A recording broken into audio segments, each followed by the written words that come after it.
Good morning, good afternoon, good day, and good evening. I don't know what time of day it is for you, but for me, it's the good time of day. What makes it so good, you might be asking? Well, one of the things that I'm very thankful for is that you're here and you're joining us today. That makes all the difference in the world. That makes it a great day. And if you're here with us, that you clicked on this link, you know exactly what it is that we're talking about in this series today. We are talking about mediation. And while in our last video, the last episode that we did, we were talking about what is mediation, a relatively dry topic. It's the introductory level. Today, what we are going to be talking about is something that is I just love this subject. It is, what are the 5 reasons that you need mediation? In other words, what benefit is it to have mediation? Why should you and your attorney be looking forward to mediation? And in the state of Texas, most courts in Texas require at some point during the adjudication through that judicial process, fancy terminology, they require mediation. And it's something that you should be looking forward to. And since we are talking about a legal topic, this is as good a time as any to toss that little disclaimer in there that while we are talking about a legal topic, this is not, and I say this emphatically, I say this explicitly, this is not legal advice. So we're getting ready to hop into it. And if you're just looking for a top 5 list, I'm not going to make you wait till the end of this video. I'll give you the top 5 reasons right now. What are the 5 reasons that mediation is better than anything else in my personal viewpoint, or could be better than anything else? Let me couch it that way. Well, 1, mediation, as we touched on last time, is collaborative. Number 2, mediation is confidential. Number 3, mediation allows the parties the opportunity to be heard. Number 4, mediation is something in family cases that gives parents the opportunity and the ability to determine how their children are going to be raised. And number 5, as a general rule, mediation will save you both time and money. So if you were looking for a top 5 list, there it is. But for everybody else who actually wants to understand exactly what it is we're talking about, how those things are actually important, and how it is that they affect mediation, stay tuned. Let's roll it and get into it.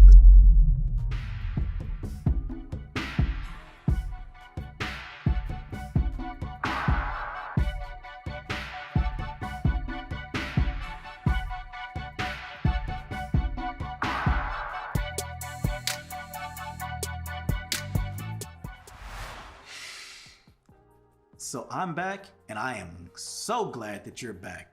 So for everybody who stayed on and followed back up, we're going to jump right into it. We're going to talk about those 5 reasons that you and your attorney should be looking forward to mediation.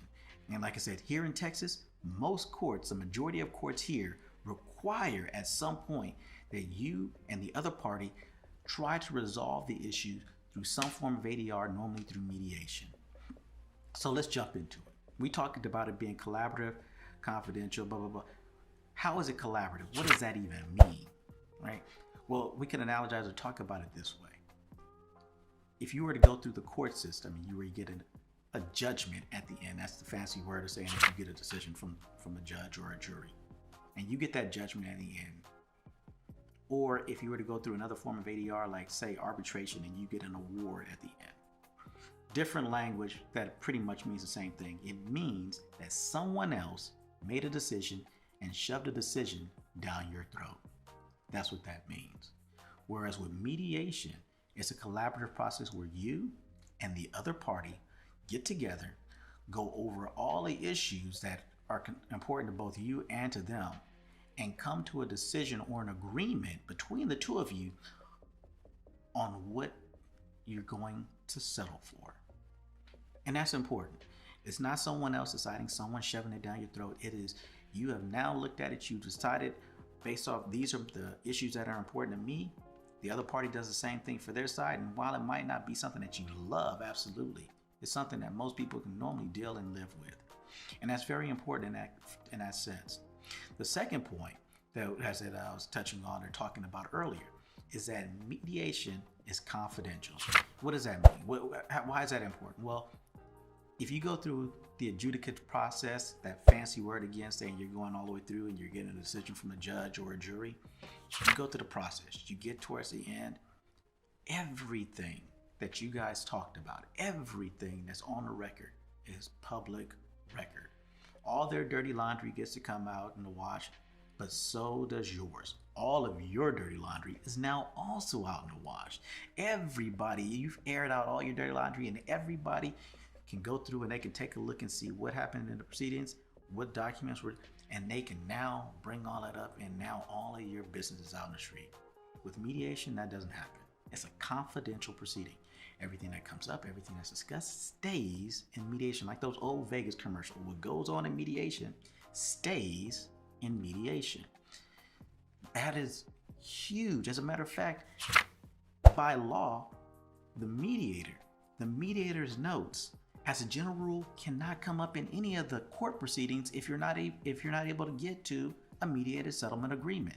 So let's say they can't even say, "Oh, you were willing to settle for this amount in mediation. Why do you want this amount?" That doesn't come up. That is inadmissible evidence in court. In other words, that they can't bring that stuff up. It happened in mediation. It was discussed in mediation. It stays in mediation. It doesn't come back up as evidence or anything like that in court as a general rule. The third point, the third thing that makes mediation so great is the fact that you see it on a lot of these drama, fictionalized court TV shows where both parties are able to be heard. They get a narrative discussion or a narrative viewpoint going, and they're able to talk these things through on the stand. Does not happen normally. That is fiction. However, in mediation, especially at the start, it is common practice here in Texas and common practice for many mediators that when you start mediation, if there's an opening statement and both sides are going to be there to hear what the other side has to say, and you're able to get a lot of these things that are bothering you off your chest. It's an opportunity where it's not just the attorneys that are going to be speaking, but the clients, the people themselves are able to speak without having to be pro se. You can talk in mediation and you can get some things off your chest. And you might be surprised. I know when I first started, I was surprised at the number of cases where people can settle a case, not for any monetary amount or anything along those lines, but they just wanted to be heard. They wanted to get the issues that they actually had off their chest. And getting it off their chest, so to speak, was enough for them to actually get a settlement in that case, where they might have had the case. They agreed that the end of it, the settlement was they're going to throw the case out. They just wanted to be heard. And mediation is the vehicle that you can utilize that actually allows that to happen. Doesn't happen in court, unlike what you might see on any of the court TV shows, the fictionalized ones, and not if you're just watching something like a live lead, but it does not normally happen that both parties or one party, whoever just feels really aggrieved and wants to get it off their chest, is able to actually talk and get that off their chest. Fourth point, and this is something that's specific towards family cases specifically with children. They call it SAPSR, but that's neither here nor there. That's that fancy mumbo jumbo legal talk. But in these cases, and as of this taping, as of this recording, this is still good law in the state of Texas. That in Texas, if both parents can agree to a settlement, they can come to a mediated settlement agreement, get that MSA on the books. The courts must, and this comes all the way from on high, from the Texas Supreme Court all the way down, the courts must abide by that MSA, that mediated settlement agreement that both parents were able to put together. What does that even mean well, are there any caveats? Sure there are. It can't be a best interest of the child issue. If there's no best interest of the child, then the courts are going to go by that MSA. And some people might say domestic violence, but you wouldn't even be able to do a lot of these the mediated settlements anyway. So as a general rule, overarching, parents can decide and parents can come to an agreement on what is best for their child, on how they're going to raise their own child. What does that look like? Well, you might have a standard possession order, and the parents look at the standard possession order, and between the two of them, they're getting divorced. But if they've gotten a lot of the emotion out of it, they're able to actually look at it and see that that it's actually they're good parents. They just don't like each other anymore, and they're able to say, well, we don't like the standard possession order. We don't want the first, thirds, and fifths. They might want to toss an extra weekend in there, or they don't like every Wednesday. They might want to do Tuesdays and Thursdays, or whatever it is that they come up with. They might decide that the non-custodial parent, the parent that doesn't have custody of the child normally, the one that would normally be eligible for child support, that parent, they might look at it and be like, well, normally you would have to pay insurance, but we're looking at it right now and the other parent has better insurance and we want them to carry I'm willing to carry the insurance and maybe be reimbursed. Whatever that arrangement is, the parents can agree to that. And if they can agree to it and they put it in a mediated settlement agreement that that's what they are agreeing to, and they are there and their attorneys are able to, then that's what the court's going to go by, and they must go by that. And lastly, mediation, saving time and money. What does that mean? Well, I have to, in order to explain this one, forgive me, indulge me, bear with me for a moment, because I'm going to give you an illustration or an analog, an analogy for this one. And I want you to think about it this way. Just how can it save you time and money? How does that affect me? That's what a lot of people are thinking. Well, let's put it this way. Let's put you in this hypothetical. Let's give you this illustration. Let's say you're being sued. Come home, somebody comes and they serve you. You've been served. You get the papers. And you look at it, and based off what you're looking, you like, this makes no sense. I shouldn't have to pay for this. How? But you knowing that you're not an attorney, you don't understand the legalese. Maybe it might be something really.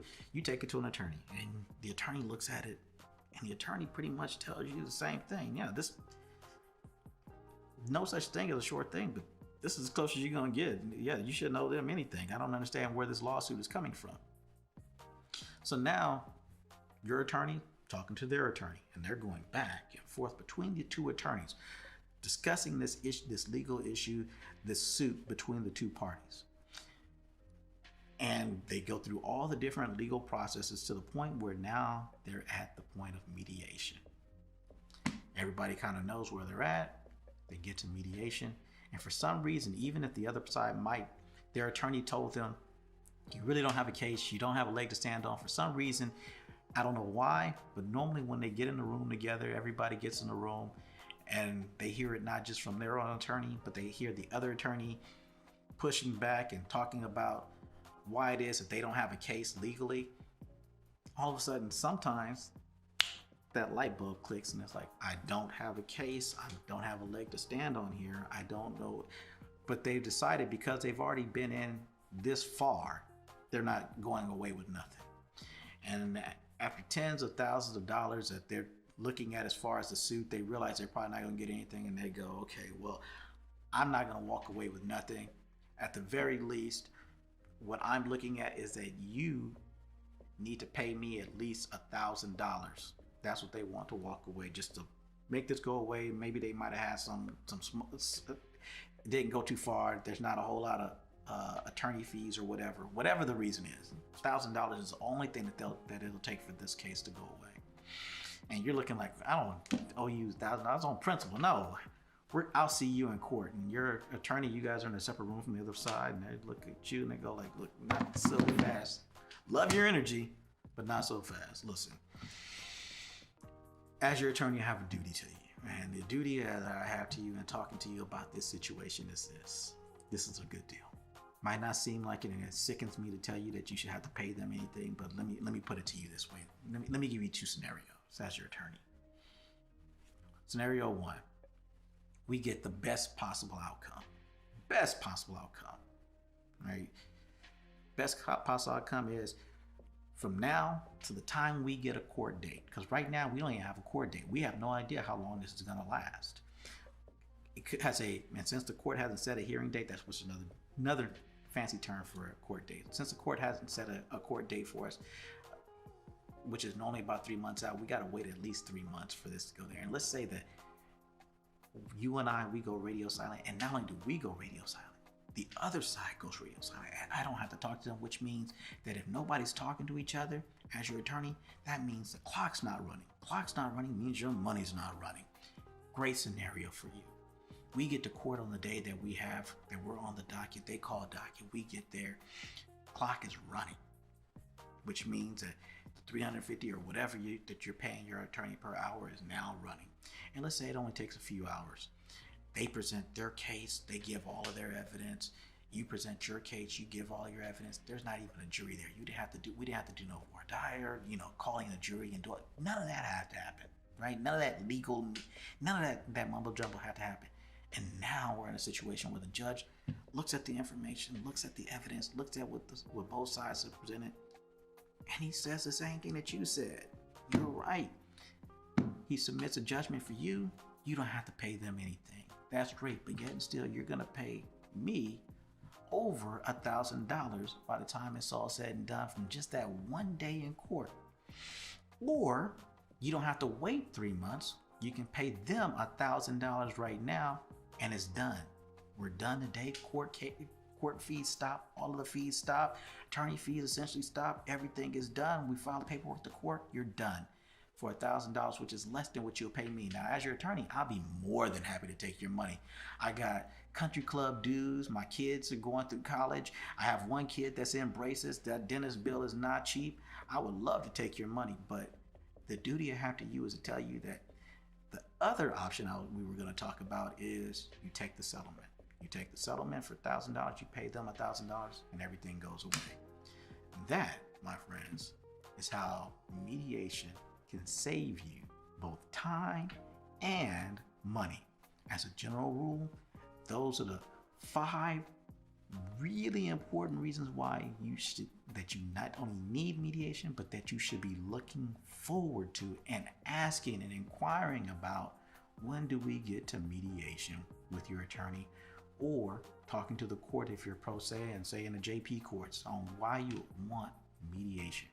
Something that's advantageous to everybody, and those are 5, not just compelling, but 5 reasons why you really need it. And that pretty much does it for us. That's it in a nutshell. 5 reasons why you need mediation. And I know I didn't mention it before, but now that we're at the end, this segment, this episode is going to be sponsored by Mikosi Mediations. And since Mikosi Mediations is sponsoring it, we're not going to stick too long on that. And what we are going to say is, I know I didn't tell you before, but I love you, fam. I hope that your day is going great and that you're just killing it in whatever you're doing today, whether it's already ended, getting ready to start, or you're right in the middle of it. And if I haven't told you before, may you always, always, always be blessed with peace in your life. And I'm out.